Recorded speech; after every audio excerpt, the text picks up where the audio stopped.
Solid liquid resource management ఈ సమావేశానికి వచ్చిన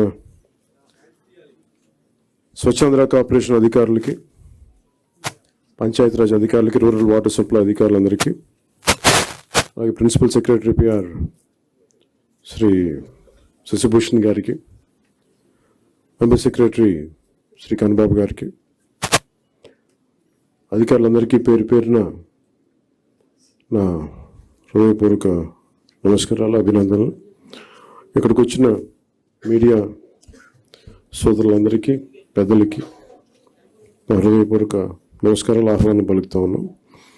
ఈ solid and liquid resource management concept గత మనందరికీ కూడా రోడ్ల మీద వెళ్తున్నప్పుడు చెత్త అనేది మన దైనందిక జీవితంలో ఒక భాగం అయిపోయింది. దాన్ని తీలే. ఈరోజు మీకు ప్రజెంట్ చేసిన ఈ సినారీ మొదటిసారి కాదు, ఇది ప్రతిసారి ప్రతి ప్రభుత్వం ఒక ప్రయత్నం చేసేది.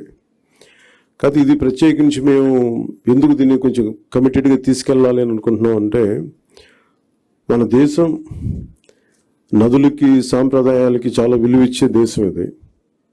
నీటి వనరులకి, నీరు కనిపిస్తే దాన్ని గంగాజలం అనుకుంటాం. ఏ మూల చిన్న బావి కనిపించినా దాంట్లో మంత్రోక్తం చేసి దాన్ని గంగాజలం అనుకుంటాం. మనం బేసిక్గా పంచభూతాల మీద మనకు చాలా గౌరవం ఇచ్చే సమాజం ఇది. కానీ దురదృష్టవశాత్తు అది పూజా పునస్కారాలకి అది పరిమితం అయిపోయింది, కానీ దైనందిక జీవితంలో ఇది రావట్లేదు. ఉదాహరణకి ఇందాక మీరు చూసిన విజువల్ ఒకటి, యనమదురు డ్రైన్ చూస్తే, భీమవరం టౌన్లో చూస్తే అది ఒక 90 మీటర్లు ఉండే ఒక డ్రైన్. అది పంటకాలం. ఆ పంటకాలంలో దాదాపు ఇంక వేరే ఏమి లేక అందరూ దాన్ని ఒక డంపింగ్ యార్డ్గా వాడేశారు. అది కిలోమీటర్ లెక్కన ఉంటుంది. అందరూ అక్కడ వేసేయటం, అది ఏం చేస్తారు, మళ్ళీ వర్షాలు వచ్చేటప్పటికి అది మొత్తం వర్షాలు వస్తే కొట్టుకెళ్ళిపోయి మళ్ళీ సముద్రంలో కలిసిపోతూ ఉంది. అలాగే మనకి ప్లాస్టిక్ చెత్త ఎక్కడన్నా పడేస్తే కొన్ని ఇంకా ఇబ్బందిగా ఉంటుందని విజువల్స్ చూపించారు. లేటర్ మీరు శ్రీనివాసన్ గారి దగ్గర ఉంటాయి. ఈ ఆవులు కూడా ఈ ప్లాస్టిక్ కవర్లు తినేసి కడుపు నిండా దాదాపు 5 కేజీలు 25 కేజీలు కడుపులో ఉండిపోయినాయి. వాటికి దారుణంగా చచ్చిపోయి అలాంటి పరిస్థితులు కూడా ఉన్నాయి ఆవులు. ఒకవైపు ఏమైనా గోవుని పూజిస్తాం, గోరక్షణ ఉంటాం, కానీ కనీసం వాటికి ఎందుకంటే అవి తిండి అనుకోండి, ఎందుకంటే ఫుడ్ ఉంటుంది దాంట్లో, ఆ స్మెల్కి అది తిండి అనుకొని తినేస్తున్నాయి ప్లాస్టిక్ కవర్స్. ఇవన్నీ చూస్తుంటే చాలా బాధ అనిపించి ఎక్కడో చోట మొదలు పెడదాం ఒక చిన్న ప్రయత్నం అని. అలాగే ఓపెన్ డ్రైన్స్, మనకి శ్రీనివాసన్ గారు వెల్లూరు నుంచి ప్రారంభించిన ఆయన ప్రాజెక్టు చాలా యూనిక్గా చేశారు. గత 2 దశాబ్దాలుగా ఆయన శ్రమ ఇది. అక్కడ మీరు ఆ డిస్ప్లేలో చూస్తే రూప్స్ కట్టింది అంటే ప్రతిదీ, అంటే మీరు ఒకసారి ఒక సాలిడ్ వేస్ట్ 12 గంటల లోపు కనుక చెత్తని కలెక్ట్ చేస్తే అది రిసోర్స్ అవుతుంది, అది సంపద అవుద్ది. ఇక్కడ మేము కొత్త ఉద్యోగాలు ప్రారంభించడానికి కానీ వీటన్నిటికీ కూడా మన పరిశ్రమలు వీటన్నిటికంటే కూడా సర్వీస్ ఓరియంటెడ్ ఎంత డబ్బు ఉంది, అది ఈ సాలిడ్ లిక్విడ్ రిసోర్స్ మేనేజ్మెంట్లో పడేసిన ప్రతి చెత్త, పనికిరాంది అనుకున్న మన ఇంట్లో నుంచి పడేసింది అది ఇంకో చోట సంపాదన అవుతుంది. సో ఆ కాన్సెప్ట్లో ఆయన 12 గంటల లోపు కనుక చెత్తని కలెక్ట్ చేస్తే అది ఒక మనకు అసెట్ అయిపోద్ది, అది ఒక సంపద అయిపోద్ది. దాన్ని ఎలా చేయాలనేది ఆయన గత 2 దశాబ్దాలుగా ఆయన చాలా నలిగి ఈ కాన్సెప్ట్ పట్టుకొచ్చారు. ఇది గతంలో 2-3 సార్లు చేశారు, కానీ ఇక్కడ ప్రత్యేకించి ఆయన చూసిన తర్వాత ఇది నేను పిఆర్ తీసుకున్నప్పుడు శశిభూషణ్ గారు దీన్ని ఆయన పేరుని ప్రతిపాదించారు. సో ఆయన కూర్చొని మాట్లాడినప్పుడు ఇది నిజంగా చాలా బాగుంది. కానీ మనకున్న సమస్య ఏంటంటే, కల్చరల్లీ చెత్త అనేది మనకు సంబంధం లేదు. మన వస్తువులు వాడతాం, పడేస్తాం తప్ప క్లీనింగ్ అనేది మటుకు అది మనకు సంబంధం లేదు, అది ఇంకొకళ్ళు వచ్చి చేస్తారనేది ఒక కల్చరల్ ఇష్యూ. ఇది ఈరోజు మేమందరం ప్రయత్నం ఏంటంటే, ఒక ప్రయత్నం చేస్తున్నాం. ఎంతవరకు సఫలీకృతం అవుతాం ఇవన్నీ అనేది మేము ముందుగా దీన్ని పిఠాపురంలో ప్రారంభిద్దాం దీన్ని. ఎందుకంటే ఇది నా కంట్రోల్లో కంప్లీట్గా ఉంటుంది కాబట్టి ముందు ఆ ప్రయత్నం చేద్దాం. అక్కడ దాదాపు 54 పంచాయతీలు ఉన్నాయి, అక్కడ 2 మున్సిపాలిటీలు ఉన్నాయి, కొలప్రోలును పిఠాపురం. సో ఇక్కడ ప్రారంభిద్దాం ముందు.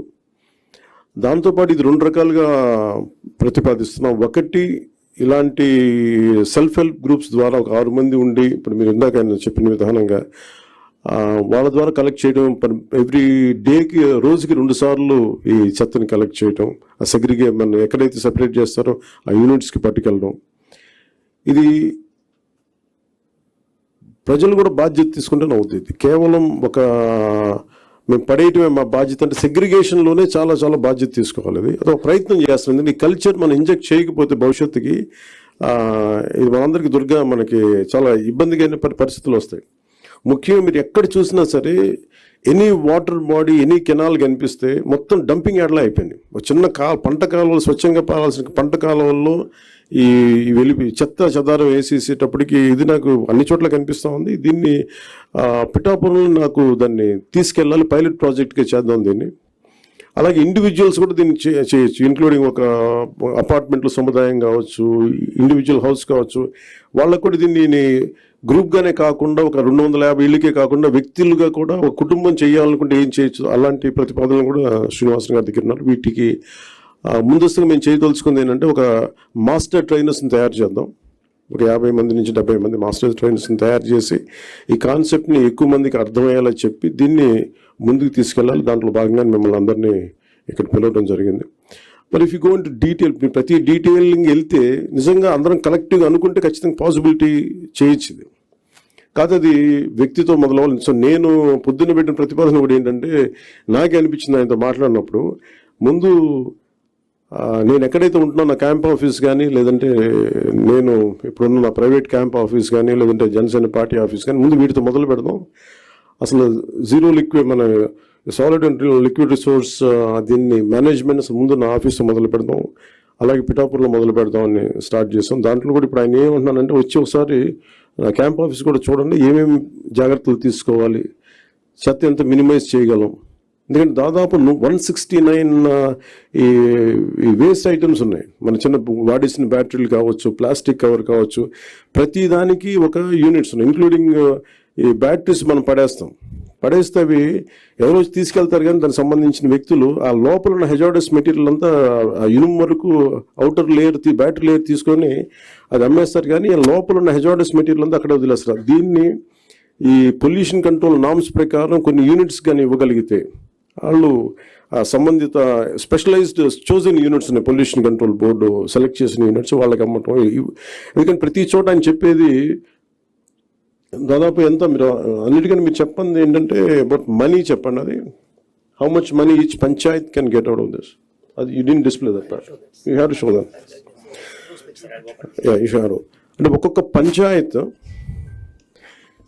ఈ వ్యవస్థ అంటే దీనిని కనుక మనం నిజంగా చేయగలిగితే ఒక్కొక్క పంచాయత్ మనకి సెల్ఫ్ సఫిషియెంట్ ఫండ్స్ వచ్చేంత ఉంది. దానికి ఏదో మున్సిపాలిటీస్ కానీ ఈ విధంగా చేసి, కానీ చాలా ఛాలెంజింగ్, అది చాలా కష్టమైంది, చాలా ఓపికతో కూడుకుంది. సో దీన్ని ఎలా చేయాలి అనేది ఇది ముందు మేము మాస్టర్ ట్రైనర్స్, దాంతోపాటు ఉదాహరణకి అంటే ఇది ఒక మోటివేషన్ కోసం ఇది చెప్తా ఉన్నాను. ఉదాహరణకి ఇది please you can explain sir, మీరు చెప్పండి ఒకసారి, please come and explain. This is nothing but the entire Andhra Pradesh. That's okay. Entire Andhra Pradesh, we got 13,301 gram panchayat. The garbage value per month, it's 100 crore and people contribution. Joined together, 220 crore is our garbage value per month. Without knowing that value, we are just simply dumping in the roadsides, burning, dumping in the water bodies and creating more problems. This is per month. Per year, if you go, it's around 2,643 crores. It will be generated only in rural area. It's not urban, only rural. Through this, 2.45 lakhs women self-help group members per month, 9,000 rupees they will get. That much of people, we can generate jobs, non-stop resource which is going to come. ఒక రూరల్లోనే అంటే దీంట్లో ఎందుకు ఇది చాలా విలువైంది చెత్త అనడానికి ఏమంటే, మనం పడేసి చెత్త ఎంత విలువైంది అని చెప్పడానికి దాదాపు 2,643 కోట్ల వర్త్ ఇన్కమ్ జనరేట్ చేయగలిగేది. అలాగే దాదాపు 2,50,000 మందికి ఇది ఉపాధి కల్పిస్తుంది.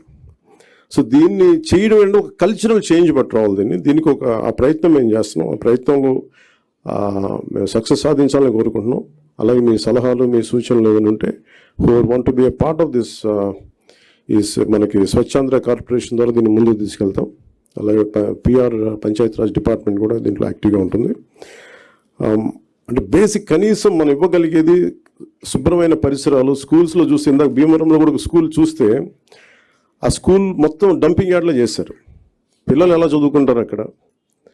అలాంటి పరిస్థితులు. అందుకే స్కూల్స్ పిల్లలు కూడా రావడం మానేశారు. సో అలాంటి చోట తిరిగి to reclaim the intended purpose కోసం కట్టిన బిల్డింగ్ని ఎలా రీక్లెయిమ్ చేయాలి, వీటన్నిటి మీద ఒక ప్రయత్నం జరుగుతుంది. సో దాంట్లో భాగంగానే ఈ మీడియా ఇంటరాక్షన్.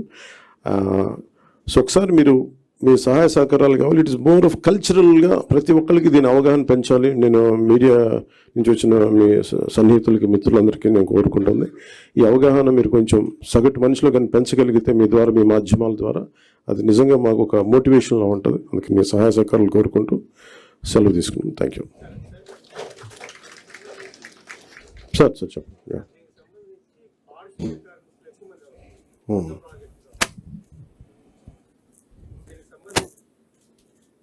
చెప్పండి సార్, వినిపిస్తుంది. చెప్పండి. దీనికి సంబంధించి పారిశుద్ధ కార్మికులు ఎక్కువ మంది అవసరం అవుతుంది. ఇప్పటికే పారిశుద్ధ కార్మికులకు చాలా నెలలుగా వాళ్ళకు జీతాలు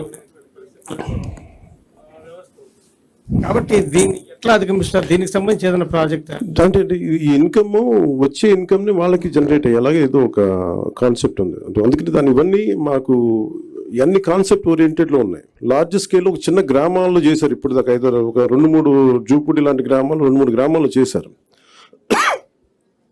ఇప్పుడు మీరు అడిగే వాటన్నిటికీ ఈ ఏమేమి ఇబ్బందులు వస్తాయి ఇవన్నీ, అందుకని that's why we said pilot project. అసలు ఏమేమి వస్తాయి అనేది ముందు మాకు అవగాహన పెంచుకోవడానికి ప్రయత్నం చేస్తా ఉన్నాం సార్. అంటే ఎవరైనా ఔత్సాహికులు కనుకుంటే అని చెప్పినాను.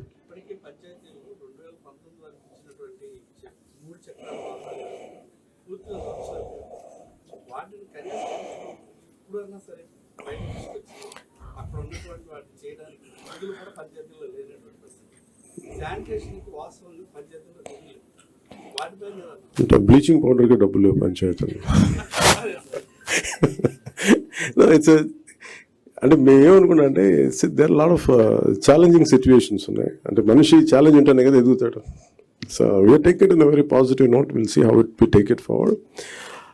పంచాయతీలకి నిధులు అంటే మెయిన్, ఇప్పుడు ఉదాహరణకి పంచాయతీల్లో నిధులు ఎలా కావాలంటే, శ్రీనివాసన్ గారు కాకుండా చాలామంది ఔత్సాహిక రైతాంగం చాలామంది వచ్చి పంచాయతీలకి నిధులు ఏంటి అనేది నేను ఒకసారి సజెషన్ అడిగితే, కొంతమంది ఒక కొబ్బరి చెట్టు ఉంది సార్, అది how much coconut tree would yield income for each panchayat? You can say it from there. Actually, in this liquid resource management, we are planning to plant coconut trees for every 30 feet in the roadsides where there is no electric line, telephone lines, and also there enough soil in the roadside. Through that, for example, 5,000 coconut trees if you are planting in the roadsides of the Gram Panchayat, where these coconut trees require only the grey water which is coming in the wastewater drainage. That's enough. 8 years, normal coconut trees, whatever we do in Tamil Nadu, 8 years, T into D, tall into dwarf. That 8 years it start yielding. That means from today, 8 years onwards, they'll get minimum 1 crore rupees as a auction of the coconut trees directly. So that because I traveled all over India, I know that North India, the tender coconut is great demand. There they never grow there. So we have to send a lot of tender. So that's how village panchayat will get the support. Thank you, sir. No, చెప్తాను. First basic పంచాయత్స్కి డబ్బులు లేవు. ఒక్కొక్క పంచాయతీకి వచ్చిన డబ్బుల్ని కాన్స్టెంట్గా, ఇది మన స్వచ్ఛాంధ్ర కార్పొరేషన్ కానీ ఇవన్నీ చూస్తే మీకు గాంధీ గారిలో ఆయన ఇష్టమైన కళ్ళద్దాలు, ఆయన పెట్టుకునే కళ్ళద్దాలు కనిపిస్తాయి. ఇది ఏంటంటే ఇది గాంధీ గారి ఆశయాలని ముందుకు తీసుకెళ్ళడానికి. కాదు, పంచాయతీలని నిర్వీర్యం చేశాం. కారణాలు మేబీ పొలిటికల్ కారణాలు కావచ్చు, మేబీ అడ్మినిస్ట్రేటివ్ ఇష్యూస్ కావచ్చు, కానీ పంచాయతీలని సమూలంగా ఒక ప్రక్షాళన జరగాల్సిన అవసరం ఉంది. స్వయం సమృద్ధి పంచాయతీల మీదే మా దృష్టి ఉంది. దాంట్లో భాగంగానే ఈ మనకి దాని ఇన్కమ్ సహజంగా వాటిని పెంచుకునేలా ఎలా ఉండాలి, దీంట్లో ముందుకు తీసుకెళ్తున్నాం, ఆలోచన చేస్తున్నాం.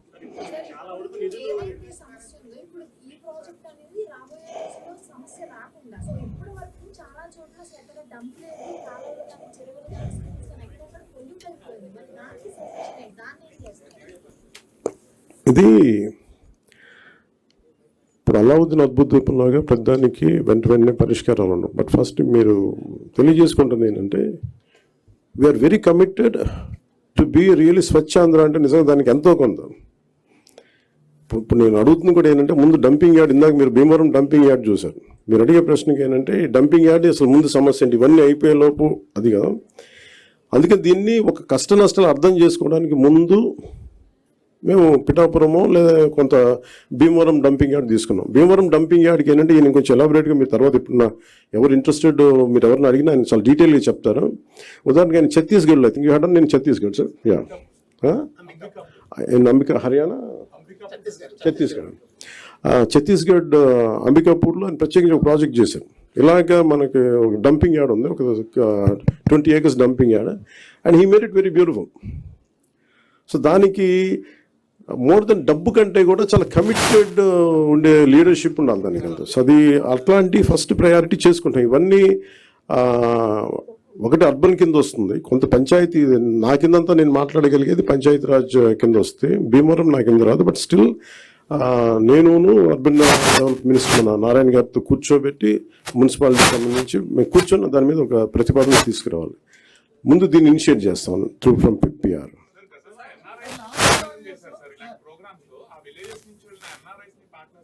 ఎన్ఆర్ఐస్ కదా. అంటే ఇప్పుడు మేము అదే చేస్తున్నాం. ఇప్పుడు మాకేమున్నాయంటే చాలా మంది కమిటెడ్గా వాళ్ళ గ్రామం వరకు శుభ్రం చేసుకునే, ఫర్ ఎగ్జాంపుల్ మనకి రైల్వే హౌస్ ఇది మన 80s మన అన్నహాసరే గారు చేసింది ఇలాంటి ప్రయత్నం కాదు. అది పెద్ద స్థాయిలో వెళ్ళలేకపోయింది, అది ఓన్లీ కొన్ని పరిమితమైన గ్రామాల్లో పరిమితమైన మండలాలకి అయిపోయింది. కానీ సో మాకేంటంటే ఎన్ఆర్ఐస్ని ఎంతమంది స్టేక్ హోల్డర్స్, ఇప్పుడు నా ప్రయత్నం ఏంటంటే మా అందరి ప్రయత్నం ఎవరు విల్లింగ్గా ఉన్నారు. ఫస్ట్ ఒక ఉదాహరణ మేము పిఠాపురంలో చేస్తే 54 పంచాయతీల్లో మాకు అర్థం అవుద్ది మోడల్. ఈ మోడల్ ఏ మోడల్ అంటే ఎంతమంది ఒకసారి ఎన్ఆర్ఎస్ని స్టేక్ హోల్డర్స్ తీసుకోవచ్చు, కొంతమంది సెల్ఫ్ మోటివేటెడ్ గ్రూపే ఉంటారు. ఉదాహరణకి బాంబే లాంటి చోట బీచెస్లో ఇండివిజువల్స్ పాపం యువత చాలామంది వాళ్ళే ఒక గ్రూప్గా ఏర్పడిపోయి వాళ్ళే క్లీనప్ చేశారు బీచెస్ ఇక్కడ. సో అలాగే మేము దిగే వరకు లోతు తెలియదు అంటారు కాబట్టి మేము దిగిన తర్వాత maybe we will take support from everyone. అంటే ఏమేమి వస్తాయో మేము కూడా వెళ్ళి చూస్తాం. అందుకని దీన్ని ఈ పైలట్ ప్రాజెక్ట్ అని చెప్తాం. ఎందుకంటే వన్స్ మేము కమిటెడ్గా ఒక 1-2 సంవత్సరాలు దీన్ని సక్సెస్ఫుల్గా చేయగలిగి ఇప్పుడు మేము ఇక్కడ ఉన్న ఇన్ని వేల కోట్లు, దాదాపు 2,643 కోట్ల రూపాయల ఇంత ఉంది. ఇవన్నీ ఎక్కడో చోట ఒక చిన్న ఒక మైన్యూట్ ఒక మైక్రో లెవెల్లో ఒక నియోజకవర్గంలో సక్సెస్ సాధించగలిగి then we can scale it up. That's what.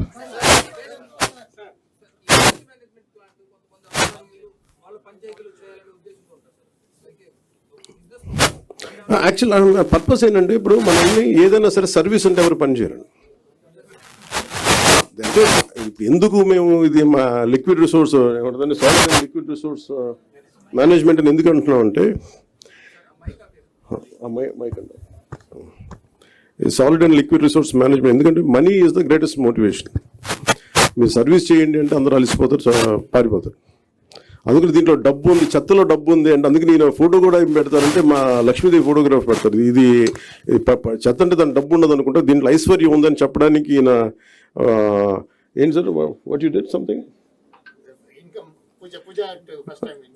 Something లేదు అంటే దీంట్లో ఐశ్వర్యం ఉందని చెప్పడానికి అని మనం ఊహించాం కదా. ఒక చిన్న పేపర్లు అమ్మేసి అంటే ప్రతి దానికి కార్డు బోర్డు ఒక చిన్న ఈయనతో డీటెయిల్గా కూర్చుంటే ఈ నాలెడ్జ్ మేము ఇంపార్ట్ చేయడానికి అంటే ఔత్సాహికులకి ఏదైనా దీంట్లో ఫర్ ఎగ్జాంపుల్ ఈ సార్ట్అవుట్ కేంద్రం పెట్టుకున్నారు అనుకోండి. ఉదాహరణకి మేము అనుకుంటుంది ఏంటంటే చాలామంది ఉపాధి లేని యువత ఈ సెగ్రిగేషన్ సెంటర్ పెట్టి వాళ్ళకి కనుక మనం ఇచ్చి ఇది వస్తే ఇది సో ఇండస్ట్రీకి ఇంతకు వెళ్ళిపోద్ది, ఒక ఇన్ని టన్నులు చెత్త వచ్చింది, ఇన్ని టన్నుల పేపర్ వచ్చింది, ఈ ఇండస్ట్రీకి అది పంపిస్తే ఇంత మనీ వస్తుంది. ఇలా చూస్తే maybe we want to encourage that part. అది ఎలా చేయాలి ఏంటి అనేది మేము వెళ్ళి దిగే కొద్దీ మాకు ఎవరెవరు వస్తారు ఏమేం చేస్తారు ఆ మోడల్ మేము చాలా ఇంటెన్స్గా చేద్దాం పిఠాపురంలో.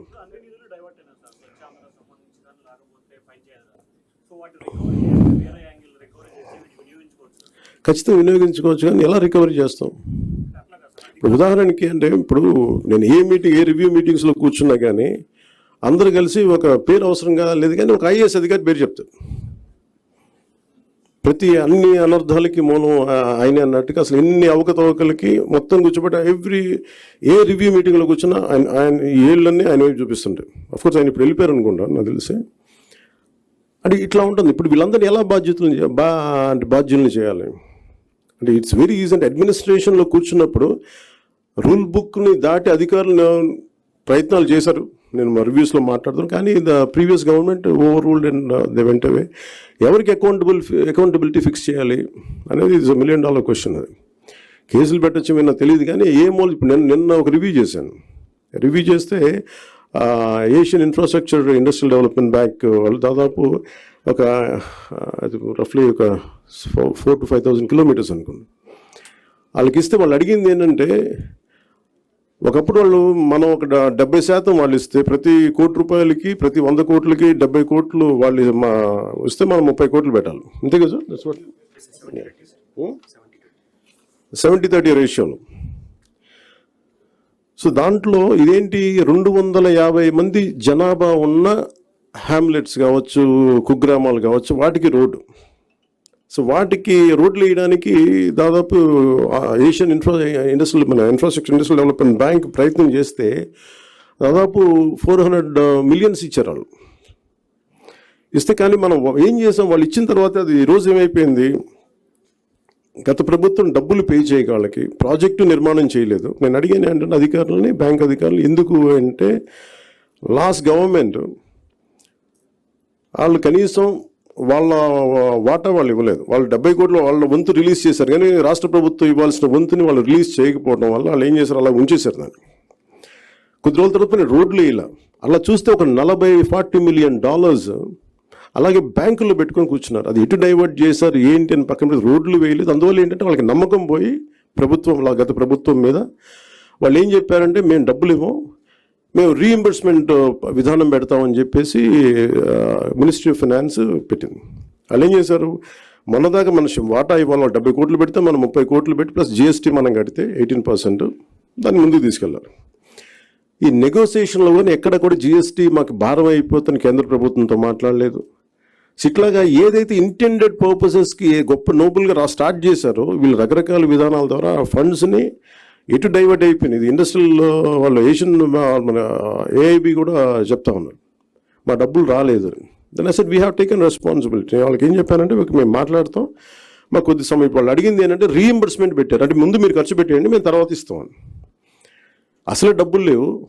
నేను మాట్లాడితే వాళ్ళు అడిగింది ఏంటంటే కనీసం ఈ ప్రాజెక్ట్ అయిపోద్ది అంటే 2019లో వాళ్ళు 18 కంటే 2019 నుంచి ఆచరణలోకి వచ్చింది. బై 20 వాళ్ళు 2 years అంత మొత్తం అవ్వాల్సిన ప్రాజెక్టు, కానీ అవ్వాల. ఇప్పుడు మళ్ళీ కరోనా వల్ల ఇంకోటి పక్కన పెట్టి తర్వాత కూడా డబ్బులు వచ్చినా కానీ వాళ్ళు చేయకపోవడం. ఇప్పుడు అడిగింది ఏంటంటే ఈ డిసెంబర్ దాకా పొడిగించారు. ఈ డిసెంబర్ లోపు నేను అడిగింది ఏంటంటే ఇది కంటిన్యూ అవ్వాలి ఫండింగ్, అంటే ఏం చేయాలి, మేము డబ్బు కొంత పెట్టాం, కూరుకుపోయాం దీంట్లో, మాకు డబ్బు మాకు రావాలి, మీరు ఎలా చేస్తారు ఏంటి అడిగితే నేను చెప్పిన వాళ్ళు ఏంటి మేము చేయగలం అంటే, మాకు కనీసం 200 crores పర్ మంత్ కనుక మీరు ఈ ప్రాజెక్ట్ మీద పెడితే, రోడ్ల మీద పెడితే, దీన్ని ఒక 3 months తర్వాత మేము will make sure that reimbursement నుంచి మేము తిరిగి లోన్ ఇచ్చే పద్ధతికి వస్తాం. సో ఇలాంటి ఛాలెంజెస్ ప్రతి చోట ఉన్నాయి. మీరు పథకం తీసుకున్నా ఈ పథకంలో ఒక ఛాలెంజెస్ ఉన్నాయి. సో ఇలాంటి ఛాలెంజెస్ నడుములో we want to do something like this. That's what. మీరేం చెప్తాను? హలో.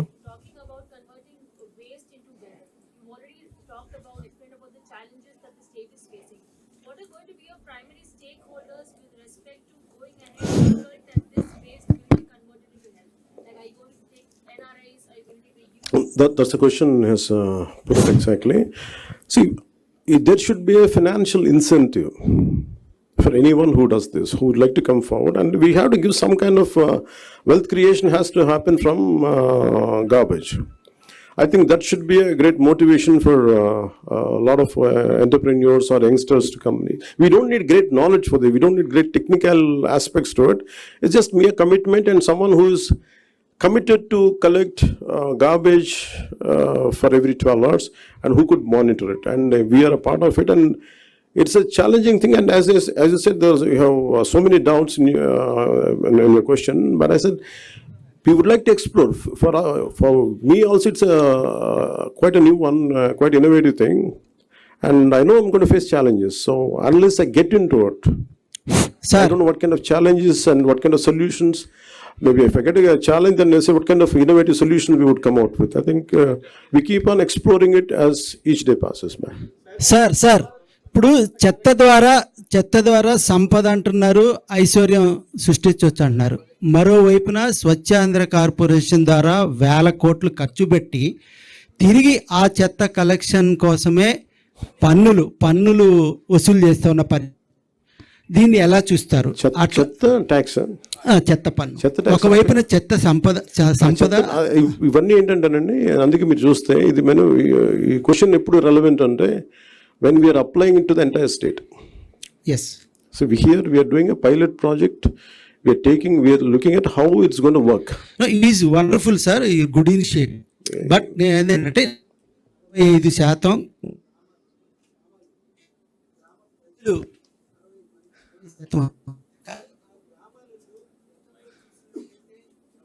వాళ్ళే పెట్టుకొని it is also cultural change కదా. అండ్ ఇదేంటంటే ఇది it it's not just government అలా. ఇప్పుడు నాకు ఛాలెంజెస్ ఏంటంటే మాకు కూడా ఇట్స్ అ కల్చరల్ చేంజ్ అనే పదం ఎందుకు అదే వాడింది బిగినింగ్లో మీరు చూస్తే. ఐఎమ్ అవేర్ ఆఫ్ దట్, అంటే మాకు అవగాహన ఉంది మీరు మాట్లాడింది. ఇది కల్చరల్గా కూడా మన బాధ్యత అనేది ప్రజల్లో కూడా కల్పించాలి. So it is both from government and also from people. That's a part of that's a kind of training we would like to impart. Okay.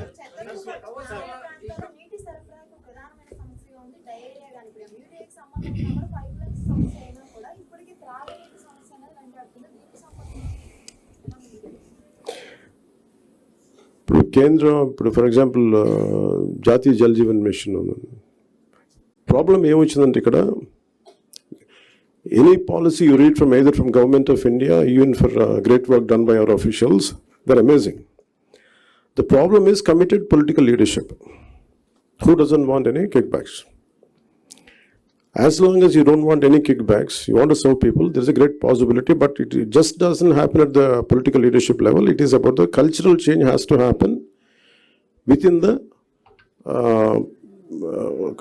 Related communities also. ఒక గ్రామంలో మనం చేస్తున్నప్పుడు వాళ్ళ పార్టిసిపేషన్ కూడా కావాలి. సో మాకున్న ఛాలెంజెస్ కూడా ఏంటంటే ఇవన్నీ ఒకటి నిధుల కొరత ఉంది, కానీ నిధుల కొరతను ఎలా అధిగమించాలనేది ఒక ఆలోచన. అలాగే ఇప్పుడు జాతీయ జల్ జీవన్ మిషన్ కావాల్సిన నిధులు లేవు మన దగ్గర. సో దానికి there are certain banks who are willing to come forward. మేము 30% కూడా చేయలేని పరిస్థితిలో ఉన్నాం కాబట్టి మేము మొత్తం 100% మేము చేస్తాం, మేము లోన్ ఇస్తాం, తర్వాత మీరు చేయండి అలాంటి ప్రతిపాదనలు. సో వీళ్ళు ఎక్స్ప్లోర్ ఈ వీటికి సంబంధించి ప్రత్యేకించి నేను మీకు డిస్కస్ విత్ లేటర్.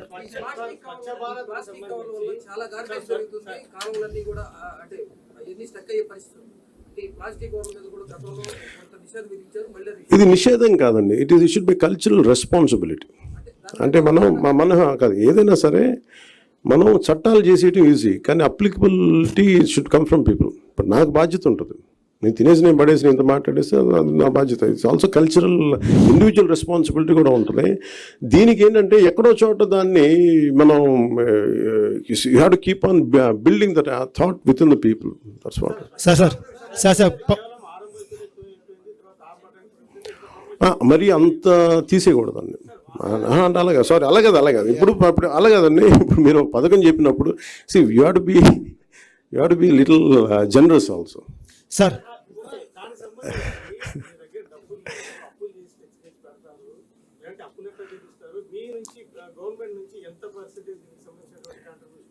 దీనికి సంబంధించి ఈ ప్రాజెక్ట్ సంబంధించి it's not nothing to do with government. It's only private initiative, public initiative. ఇది మోర్ ఆఫ్ దీని డబ్బుల కంటే మీకు ఎంత ఖర్చు చూడండి. సైకిల్స్, ట్రైసికల్స్, మీరు చెప్పినట్టుగా ఉన్న ట్రైసికల్స్ని వాడటం, ఉన్న ఎక్విప్మెంట్ని వాడటం, అలాంటి ప్రయత్నం తప్ప దీంట్లో ఇన్వెస్ట్మెంట్ తక్కువ.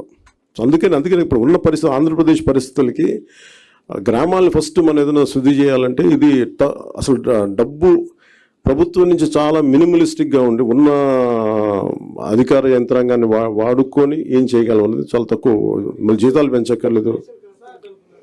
ఎస్టిమేషన్ మీకు ప్రతి గ్రామ పంచాయతీకి ఏముంటుందండి, ఒక 6 మంది ఉన్న ఎగ్జిస్టింగ్ వాళ్ళని పట్టుకోవాలి, లేదంటే ట్రైసైకిల్ 2 డబ్బాలు.